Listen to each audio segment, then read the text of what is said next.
Hi friends, ഇത് നമ്മൾ പത്തനംതിട്ട കൊടുമൺ പ്ലാന്റേഷനിലൂടെ യാത്ര ചെയ്തപ്പോൾ ഒരു വീടിൻ്റെ മുകളിലായി കണ്ട രണ്ട് ആൺമയിലുകളാണ്. ഇവർ തമ്മിൽ ചെറിയൊരു വഴക്കുണ്ടാവുകയാണ്. ഇവിടങ്ങളിൽ ഇഷ്ടംപോലെ മയിലുകളെ കാണാനുണ്ട്. അവർ തമ്മിൽ ചെറിയൊരു യുദ്ധം പ്രഖ്യാപിച്ചിരിക്കുകയാണ്.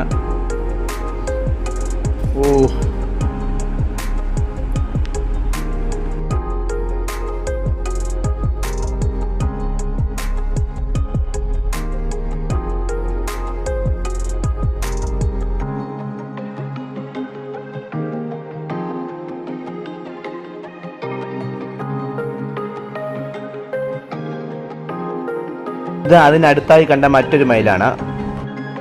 കുറച്ചുകൂടെ ഞങ്ങൾ മുൻപോട്ട് പോയപ്പോൾ മറ്റൊരു മയിലിനെ കൂടെ കണ്ടിരിക്കുന്നു. അതിൻ്റെ ഭംഗി അടിപൊളിയാണ്. കാണാൻ നല്ല ഭംഗിയുള്ള കാഴ്ചയാണ് ഇവ.